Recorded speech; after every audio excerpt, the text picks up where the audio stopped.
Hello అండి. Welcome to my channel. అందరికీ లక్ష్మీవారం శుభాకాంక్షలండి. ఎందుకు లక్ష్మీవారం అన్నానంటే, మార్గశిర మాసంలో వచ్చే గురువారాలను లక్ష్మీవారం అని పిలుస్తాము. మార్గశిర మాసం లక్ష్మీవారం ప్రాముఖ్యత గురించి నేను ఆల్రెడీ ఒక వీడియో చేశానండి. దానికంటూ ఒక కథ ఉంది. మీకు కావాలి అంటే ఆ వీడియో యొక్క లింక్ డిస్క్రిప్షన్ బాక్స్లో ఇస్తాను, తప్పక చూడండి. ఇంకా నేను కూడా మార్గశిర మాస లక్ష్మీవారం పూజ చేసుకుందామనేసి ఉదయాన్నే లేచి ఇల్లంతా క్లీన్ చేసుకున్నాను. తర్వాత పూజ స్టార్ట్ చేశానండి. పటాలు కూడా క్లీన్ చేసుకున్నాను. మామూలుగా అయితే నేను పటాలని శనివారము, గురువారము, సోమవారం ఈ రోజులలోనే క్లీన్ చేస్తానండి. మ్యాక్సిమం శనివారం మాత్రమే క్లీన్ చేస్తూ ఉంటాను ఇప్పుడు. కానీ లాస్ట్ సాటర్డే నాకు కుదరలేదండి. నాకు కొంచెం పని ఉండి ఊరు వెళ్ళాల్సి వచ్చింది. కాబట్టి లాస్ట్ వీక్ పటాలను క్లీన్ చేయలేదు. ఇంకెట్లా ఈరోజు లక్ష్మీవార పూజ చేసుకుంటున్నాను కదా, ఎందుకు శనివారం చేసుకోవాలి, ఈరోజు క్లీన్ చేసుకుందాం అనేసిగా ఈరోజు క్లీన్ చేసుకున్నాను. తర్వాత పసుపు కుంకుమలతో గౌరమ్మని అలంకరించుకున్నానండి. నాకు మా ఇంట్లో గౌరమ్మ ఉంది, చిన్న రోలు ఉంది. కాబట్టి నాకు టైం కుదిరినప్పుడల్లా నేను ఇలా పసుపు కుంకుమలతో అలంకరించుకోవడానికి ట్రై చేస్తూ ఉంటాను. పసుపు కుంకుమతో అలంకరించుకున్న తర్వాత ఇంకా కిచెన్లోనే గ్యాస్ కట్టు దగ్గరనే నాకు రైట్ సైడ్న కొంచెం స్పేస్ ఉంటుందండి, మూలకి ఆగ్నేయ మూలలాగా. ఆ మూలకే జస్ట్ చిన్నగా పసుపుతో అలంకరించి చిన్న ముగ్గు నాకు వచ్చినట్టుగా. కానీ నాకు ఇక్కడ చేయి తిరగలేదండి. నాకు చేతితో ఫోన్ పట్టుకొని ఒక చేతితో ముగ్గు పట్టుకొని తిప్పుతూ ఉన్నాను. కాబట్టి చెయ్యి అనేది నాకు ముగ్గు వేయడానికి సరిగా రాలేదు. చిన్నగా ముగ్గు వేసుకొని తర్వాత నేను అలంకరించుకున్న గౌరీదేవిని, అంటే గౌరమ్మ అని అంటాం కదా అండి, రోల్ని ముగ్గు మీద గౌరమ్మని పెట్టి అలంకరించుకున్నాను. తర్వాత గడపను పూజించుకున్నానండి. నాకు టైం కుదిరినప్పుడల్లా నేను గడపని పూజించుకోవడానికి ట్రై చేస్తూ ఉంటానండి. గడపకి పసుపు కుంకుమలతో అదేవిధంగా చిన్న ముగ్గు కర్ర వేసి అలంకరించుకుంటాను. తర్వాత ఇంటి ముంగిట, అంటే వాకిలికి ఎదురుగా చిన్నగా, మామూలుగా మాకు ఇక్కడ వైట్ పాలిష్ బండలు ఉన్నాయండి. కాబట్టి నేను సమ్ టైమ్స్ ఇలా కొంచెము స్పెషల్ డేస్ అని అనుకున్న డేస్ అంతా కొంచెము పసుపు పట్టించేసి ముగ్గు వేస్తానండి. కాబట్టి కొంచెం మనము పల్లెటూర్లలో అయితే పేడ తలుకుతూ ఉంటారు కదా అండి సమ్ స్పెషల్ డేస్లలో. ఇక్కడ మనకి సిటీలో ఉన్నప్పుడు అలాంటివన్నీ కుదరవు. కాబట్టి ఇట్లా కొంచెం స్పెషల్ డేస్ అన్న టైంలో ఇలా పసుపు అనేది నేను అలుకుతూ ఉంటాను. ఇలా నాకు వచ్చినట్టుగా చిన్నపాటి ముగ్గు వేసుకొని ఇంటి ముంగిట ముగ్గు వేసుకుంటానండి. ఇలా వేయడం వల్ల చాలా మంచిగా అనిపిస్తుంది. పాజిటివ్ వైబ్స్ అనేది నాకు మంచిగా కనిపిస్తూ ఉంటాయి ఇలా వేయడం వల్ల. ఇందులోనే హ్యాపీనెస్ ఉంటుందనిపిస్తుందండి. ఇలా మనము ఇలా స్పెషల్ డేస్ అప్పుడు పని ఎక్కువ ఉంటుందంటారు, కానీ మనము ఇలా చేయడంలో మనకు తృప్తి అనిపిస్తుంది. మనం ఇలా పూజ చేసుకున్నాము, మనకు ఉంటుంది కదా ఇలా పూజ చేసుకోవాలి అది ఇది అనేసి. అలా మనం ఇష్టంగా చేసేటప్పుడు అది మనకి ఎక్కువ వర్క్ ఉన్నా కానీ మనకు అది ఎక్కువ పనిలా అనిపించదు, మనకు సాటిస్ఫాక్షన్ అనిపిస్తుంది. అంతేకాని మనకి ఇష్టం లేకుండా చేసామంటే అది ఎక్కువ వర్క్, చాలా టైం తీసుకుంటుంది, అది ఇది అని అనుకుంటాం. ఇష్టంతో చేసే ఏ పని అయినా మనకు కష్టం అనిపించదు కదా. నేను అలా గడపని అదేవిధంగా ఇంటి ముందట ముగ్గు వేసి అలంకరించుకున్నప్పుడు నేను పదే పదే చూస్తూ ఉంటాను. నాకు అలా చూస్తూ నాలో నేను బాగుంది కదా అనుకుంటూ హ్యాపీగా ఫీల్ అవుతూ ఉంటాను. నేను ఇలా స్పెషల్ డేస్ అనుకున్న డేస్లో మాత్రమే ముగ్గుతో వేస్తాను. మామూలుగా ముగ్గుతోనే వేయాలి అంటారు. కొంచెము బియ్యం పిండి కలపాలని అంటారు.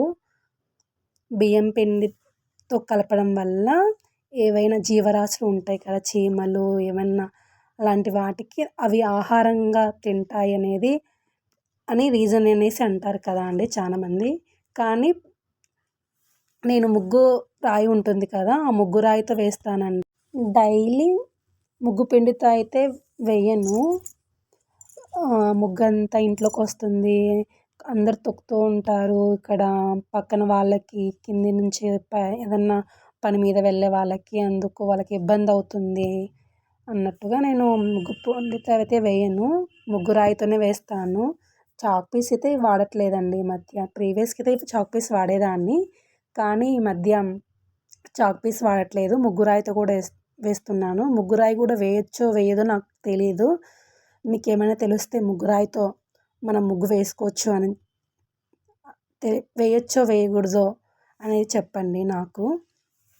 తర్వాత ఇంకా దేవుని దగ్గర ఉన్న దీపాలని క్లీన్ చేసుకొని దీపారాధన చేసుకుంటున్నానండి. నేను దీపారాధన చేసేటప్పుడే దీపం జ్యోతి పరబ్రహ్మ దీపం జ్యోతి జనార్దన దీపేన హరతి పాపం సంధ్యాదీపం నమోస్తుతే. ఉదయం పూట దీపారాధన చేసేటప్పుడు ఉషోదయ కాల దీపం నమోస్తుతే అంటాను. సాయంత్రం పూట చేస్తూ ఉంటే సంధ్యాదీపం నమోస్తుతే అనే విధంగా చెప్పుకుంటూ ఉంటాను. తర్వాత దీపారాధన చేసిన తర్వాత ఫ్లవర్స్ని పెడతానండి. ఆ ఫ్లవర్స్ కూడా డైరెక్ట్ ముందు పెట్టనండి, కొంచెం వాటర్ అనేది చిలకరించి ఆ ఫ్లవర్స్ మీద ఎవరంటే వాళ్ళు టచ్ చేసి ఉంటుంటారు కదా ఆ ఫ్లవర్స్ మన దగ్గరకు వచ్చేటప్పుడు. కాబట్టి జస్ట్ కొన్ని వాటర్ చిలకరిస్తే ఏమన్నా దోషం ఉన్నా వెళ్ళిపోతుంది అన్నట్టుగా కొంచెం వాటర్ చిలకరించి పటాలకు పెడుతూ ఉంటాను. ఇక్కడ ఉన్న ఈ ఇంట్లో అయితే మాకు దేవునికంటూ సపరేట్ పూజా గది అంట్లో సపరేట్గా అంటే ఏం లేదండి. మామూలుగా అయితే రెంట్ హౌసెస్లో కొంచెం ఒక గోడకి అలా పెడతారు కదా పూజా మందిరంలాగా, కానీ మేము ఉన్న ఇంట్లో అయితే వాళ్ళు పూజకు సంబంధించి ఏమి ఇవ్వలేదు. మేము ఒక టేబుల్ పెట్టుకొని ఆ టేబుల్ చుట్టుపక్కల కొంచెము ఉంటాయి కదా బాక్సెస్ యొక్క వాటిని తీసేసి మా వారు కొంచెం సెట్ చేశారు కొంచెం పటాలు పెట్టుకోవడానికి. తర్వాత నేను పూలతో దేవుళ్ళని అలంకరించుకుంటానండి. పూజ అలంకరించుకున్న తర్వాత అగరబత్తితో ధూపం అగ్రాపయామి సాక్షాన్ దీపం దర్శయామి ధూప దీపానంతరం శుద్ధాచమనీయం సమర్పయామి అనుకుంటూ అగరబత్తి ధూపం చూపిస్తానండి దేవునికి. ఈరోజు 3వ లక్ష్మీవారం కదా అండి, మార్గశిర మాసంలో. నేను ఆల్రెడీ ఒక వీడియో పెట్టానండి నిన్న. ఆ వీడియోలో మార్గశిర మాసంలో దేవునికి ఏ నైవేద్యాలు పెట్టాలి అనేది వీడియో చేశానండి. నేను కూడా ఇలాంటి దేవునికి సంబంధించిన విషయాలు తెలుసుకుంటూ వీడియోలు చేస్తూ ఉన్నానండి. నేను తెలుసుకుంటూ మీకు కూడా తెలుస్తుంది తెలియని వారికి అన్నట్టుగా నేను కూడా తెలుసుకుంటూ చేస్తూ ఉన్నాను. ఈరోజు 3వ లక్ష్మీ వారం కాబట్టి పెరుగన్నం నైవేద్యం చేయాలంటండి. పెరుగన్నము లేదా అప్పాలని అంటారండి. అప్పాలు అంటే ఏంటో అనేది నాకు క్లారిటీగా లేక దద్దోజనం చేద్దామనేసి దద్దోజనం చేస్తూ ఉన్నాను. రైస్ని ఉడకబెట్టుకున్నానండి. రైస్ని ఉడకబెట్టుకొని ఆ రైస్ కూడా ఆల్రెడీ మెత్తగానే ఉంది, అంత పలుకులుగా ఏం లేదు. అయినా కానీ ఒక గ్లాస్తో కొంచెం స్మాష్ చేసేసి పోపు పెట్టేసుకున్నాను. దేవునికి నైవేద్యం కోసము పెరుగుతో పోపు 2 కలిపి మిక్స్ చేసి దేవుని దగ్గర నైవేద్యం పెట్టానండి. నాకు ఆఫీస్కి టైం అవుతున్నప్పటికీ నేను పూజ చేసుకోవాలని సంకల్పంతో నేను ఒకవేళ పూజ చేస్తున్నా మళ్ళీ ఒకవేళకు ఇట్లా నైవేద్యానికి సంబంధించిన పనులు కూడా 2 ప్యారలల్గా చేస్తూ ఉన్నాను. ఇక దేవుని దగ్గరే కూర్చొని కొన్ని నాకు వచ్చిన మంత్రాలు అనేది నేను ఇట్లా దీపారాధన చేసిన తర్వాత మళ్ళీ నైవేద్యం చేసుకుందాము అనేసి చేసుకుంటూ నాకు వచ్చిన మంత్రాలు చదువుకుంటూ నేను నైవేద్యాన్ని ప్రిపేర్ చేసుకుంటూ ఉంటాను. సమ్‌టైమ్స్ ఇలా చే అంటే అక్కడికి నాకు ఆఫీస్‌కి అది ఇంపార్టెంటే మనకి ఇక్కడ పూజ చేసుకోవాలని మన మనసులో సంకల్పంలాగుంది. ఆ దేవుని నామస్మరణలోనే ఉన్నాం కదా అన్నట్టుగా ఇక్కడ దీపారాధన చేసి, అక్కడ నైవేద్యం కోసం కూడా సంబంధించిన పనులు చేసుకుంటూ ఉంటాను. కొందరైతే అన్నీ ముందు చేసుకొని దేవుని దగ్గరకొచ్చి ప్రశాంతంగా కూర్చొని చేస్తూ ఉంటారు. కానీ అంటే టైము ఉన్నప్పుడు అలా చేయొచ్చు. ఇప్పుడు నాకు మళ్ళీ ఆఫీస్‌కి వెళ్తుంది. మళ్ళీ ఆల్రెడీ లేట్ అవుతుందన్నట్టుగా నేను నైవేద్యం చేసుకుంటూ నాకు వచ్చిన మంత్రాలు వినా వెంకటేశం ననాదో ననాద సదా వెంకటేశం స్మరామి స్మరామి హరే వెంకటేశం ప్రసీద ప్రసీద ప్రియం వెంకటేశ ప్రయచ్చ ప్రయచ్చ.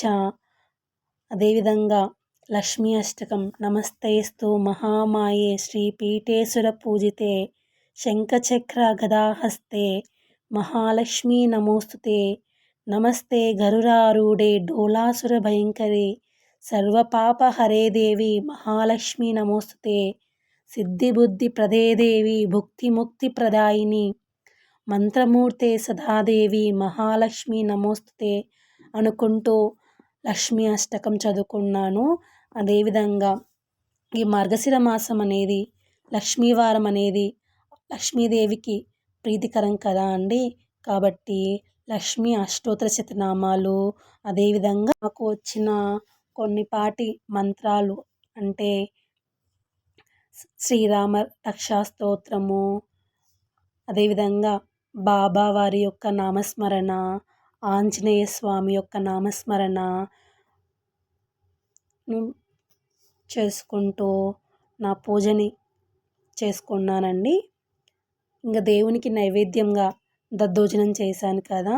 నైవేద్యం చేసిన తర్వాత ఇట్లా 3 సార్లు ఇట్లా వాటర్ అనేది నైవేద్యం మీద చల్లి ఓం ప్రాణాయ స్వాహ, ఓం ఉదానాయ స్వాహ అనుకుంటూ దేవునికి 5 సార్లు ఇలా దేవునికి నైవేద్యం సమర్పిస్తున్నామన్నట్టుగా 5 సార్లు దేవునికి చూపిచ్చేసి పూజ చేసుకుంటాను. తర్వాత హారతిచ్చేసి నా పూజని సమాప్తం చేసుకున్నానంటే పూజ కంప్లీట్ చేసుకున్నానండి. తర్వాత నేను చేసిన పూజలో తెలిసో తెలియక ఏమైనా పొరపాటు చేసి ఉంటే క్షమించు తల్లి అని అమ్మవారికి చెప్పుకొని పూజ కంప్లీట్ చేసుకున్నానండి. ఈ విధంగా నేను మార్గశిర మాసంలో లక్ష్మీవారం పూజ చేసుకున్నానండి ఈ విధంగా. మీకు కనుక నా వీడియో నచ్చితే ప్లీజ్ లైక్ చేయండి, షేర్ చేయండి, సబ్స్క్రైబ్ చేయండి.